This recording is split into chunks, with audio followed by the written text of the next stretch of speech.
Across thousands of years, ancient civilizations preserved their absolute deepest wisdom through stories. But these stories, they were never just about gods, demons, and heroes. Welcome to this documentary explainer.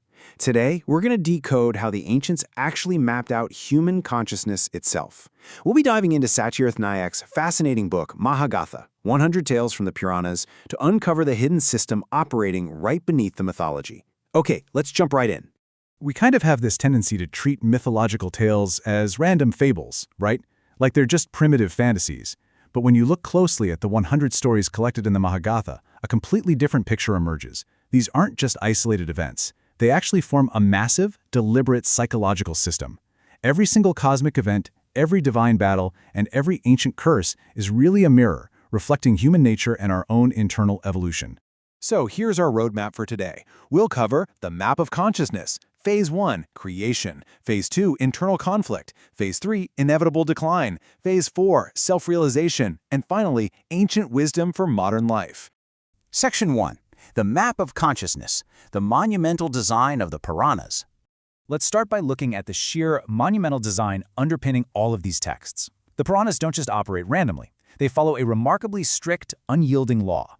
Everything revolves around a central journey from creation straight through to liberation. The universe operates on this interconnected cycle of karma, which is action, and karma fall, the consequence of that action.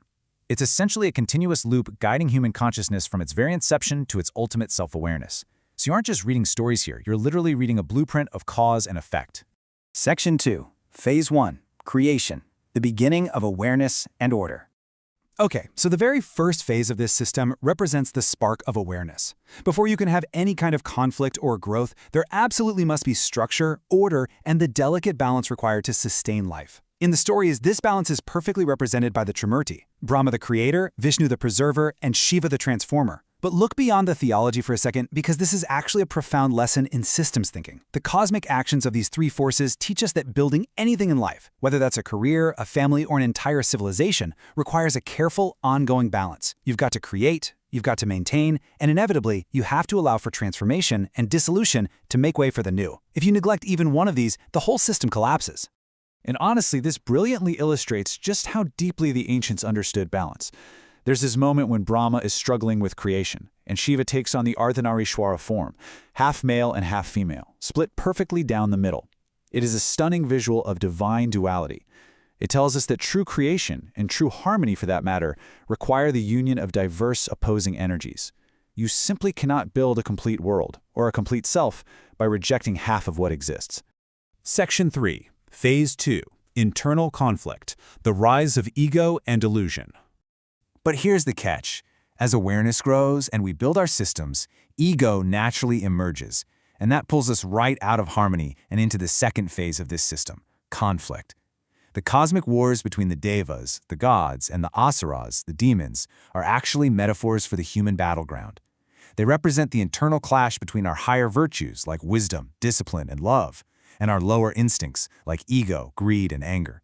So the greatest battles recorded in the Mahabharata, they aren't happening up in the sky. They are happening right within your own mind. And what's driving all this internal chaos? Well, it's a concept known as Maya. There's this incredibly profound story where the god Vishnu literally traps the sage Narada in an illusion. Narada builds a whole life, a family, a home, only to have it entirely washed away, leaving him absolutely devastated. Vishnu then explains that this suffering comes directly from Maya. It's the illusion that causes us to prioritize finite, temporary distractions over eternal truths. It's our attachment to the material world that breeds our deepest anxieties and conflicts.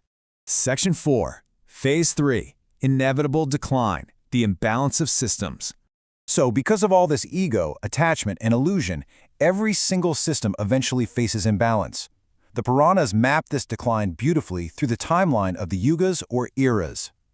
In the Golden Age, the Satya Yuga, Dharma, or righteousness, is depicted as a bull standing firmly on 4 feet: truth, austerity, purity, and compassion.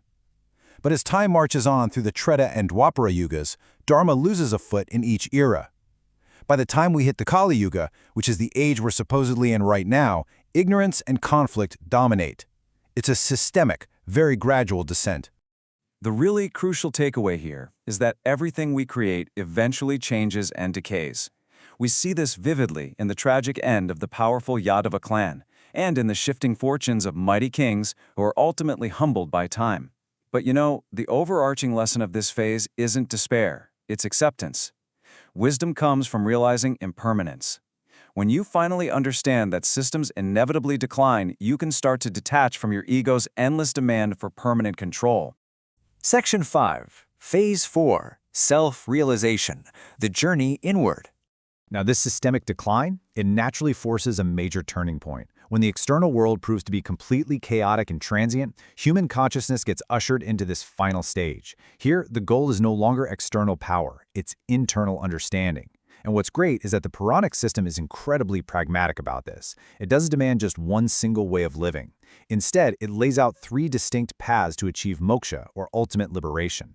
For the emotional, you have bhakti, the path of love and surrender. For the intellectual, there's jnana, the path of wisdom and awareness. And for the active among us, there's karma, the path of doing your duty without being attached to the results. It means self-mastery is genuinely accessible to everyone, no matter how you're wiring. And the ultimate realization here is profoundly simple, yet, let's be real, incredibly difficult to actually achieve. Take the story of the hunter Bila, who displays far greater devotion than a highly learned sage. It proves that the divine forces only care about internal truth. Purity and pollution, they aren't external markers. They live entirely inside us. Finding true divinity requires us to rigorously examine and cleanse the self, recognizing that the very core of our being, the Atman, is intimately connected to the ultimate reality. Section 6. Ancient Wisdom, Modern Life. Applying the system today.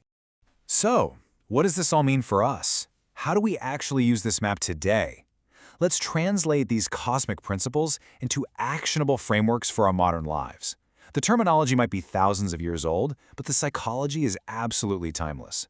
By grounding these concepts, we unlock a seriously powerful operating system for modern living. Think about it. Dharma isn't just some ancient religious duty. It maps perfectly to finding your authentic career, maintaining your relationships, and defining your life's core purpose. Karma isn't magical retribution. It's simply the compounding effect of your daily habits creating your identity over time. Maya, that's our constant daily battle with digital distractions, social media validation, and the false beliefs of our own ego. And moksha is the ongoing development of deep emotional intelligence and self-awareness.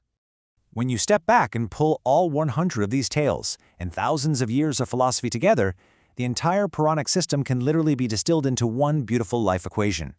An aware mind, combined with right action, minus ego and attachment, inevitably yields peace and liberation. All those epic stories of gods and demons were really just the dramatic vehicles carrying this exact formula across the centuries.